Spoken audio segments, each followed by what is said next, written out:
Je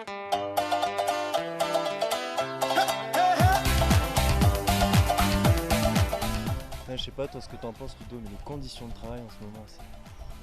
Mais moi j'en ai plein le cul, hein. C'est éreintant, j'en ai marre. Je suis au bout de ma vie, au bout du rouleau là. Du lundi au vendredi, on voit pas le jour, c'est lourd. Et puis c'est les conditions quoi, vraiment les conditions atroces, atroces. Je me demande même si je veux pas arrêter. C'est horrible.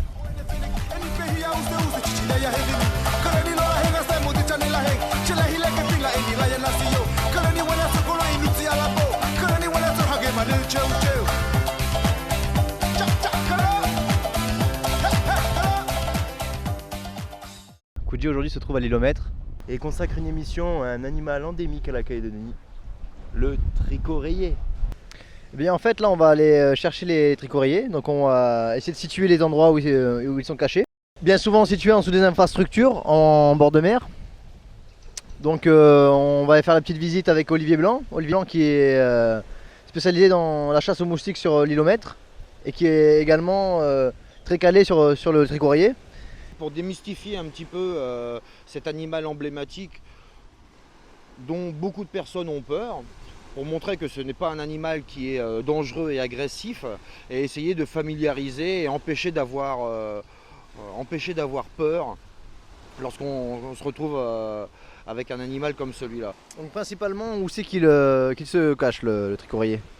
Il va trouver des petites infructuosités après avoir mangé. C'est-à-dire que quand on voit un serpent qui sort de l'eau, c'est qu'il s'est déjà nourri. Donc déjà, il n'a plus de venin et il va chercher un endroit pour se reposer et digérer. Quand un serpent sort de son trou pour pouvoir aller dans l'eau, à ce moment-là, il a du venin parce qu'il a digéré, mais son venin étant une substance précieuse, il va la garder parce que c'est ce qui va lui permettre de se nourrir. En baignade ou sur un îlot, il ne faut pas avoir de gestes brusques et ce n'est pas un animal qui est agressif et qui vient mordre. Ça peut arriver lorsqu'il se retrouve en danger, si on commence à lui faire mal ou si on lui marche dessus par accident. Sinon, volontairement, ça n'arrive jamais. Donc là, il y a le local piscine. Bien souvent, ils aiment s'y nicher. Donc on va aller jeter un petit coup d'œil. Olivier, il est en première ligne. Moi, je le suis. Hein. C'est tricoquois orange, jaune? Alors celui-là, c'est le Laticoda colubrina. Colubrina, un peu comme les couleuvres, le colubridé, parce qu'il a un collier derrière la tête. Alors celui-ci devrait bientôt faire sa mue, parce qu'il a les yeux qui sont opaques et la peau qui commence à devenir blanche. Là on voit ici qu'il commence à faire sa mue. Pourquoi ils aiment aller dans le local piscine spécialement? Eh bien parce que c'est chaud, c'est sombre, c'est à l'abri. Celui-ci est en train de chercher un refuge, on voit qu'il est bien gros. Hein. Donc ce sont des serpents qui se nourrissent principalement de murènes. Les serpents, c'est un symbole très fort, hein, puisque les deux serpents entrelacés représentent la spirale ADN, hein, le caducée, un des symboles de la médecine. On sait que dans les pharmacies, les serpents sont toujours très représentés, puisqu'ils représentent un antagonisme qui est le poison et l'antipoison. Il est le symbole de l'infini aussi, parce que le serpent associé au 8.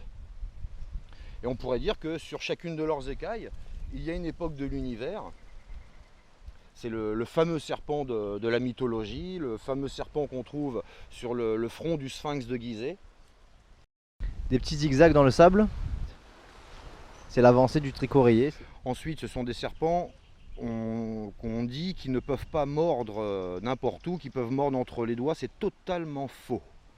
Un serpent, ça peut ouvrir une bouche à 180 degrés et ça peut mordre où ça veut. Donc il faut sauter ça de la tête, c'est que ça peut mordre partout. Comme le tigre de Tasmanie ou de Tanzanie, je ne sais plus, ils peuvent ouvrir la bouche à 180 degrés, ce sont les deux seuls animaux qui sont capables de faire ça. Donc vraiment, il mord où il veut s'il le souhaite. Le serpent tel que le tricorayé est solitaire ou bien il vit en groupe? Eh bien, il vit en groupe souvent quand ils sont dans les trous.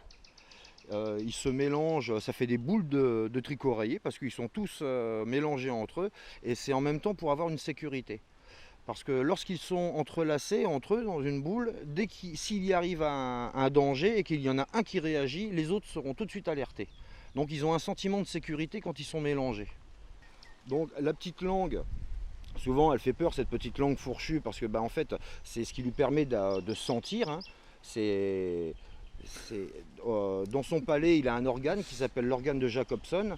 Et lorsqu'il sort la langue, il prend les particules odorantes et lorsqu'il les rentre dans la bouche, elles se frottent sur cet organe-là et ça lui permet de sentir.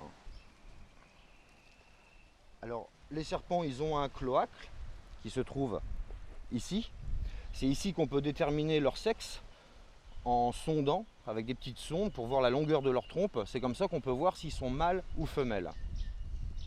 Donc pour conclure, le tricoréier est un animal gentil, peureux et pacifiste. Donc il faut juste respecter une chose, c'est sa tranquillité. Donc prochain rendez-vous, l'aquarium. Très prochainement, cette semaine, quand on vous le dira. Merci à vous, à bientôt. C'est pas l'homme qui prend la mer, c'est la mer qui prend l'homme. Moi la mer elle m'a pris, je me souviens. C'était vendredi ou mardi ?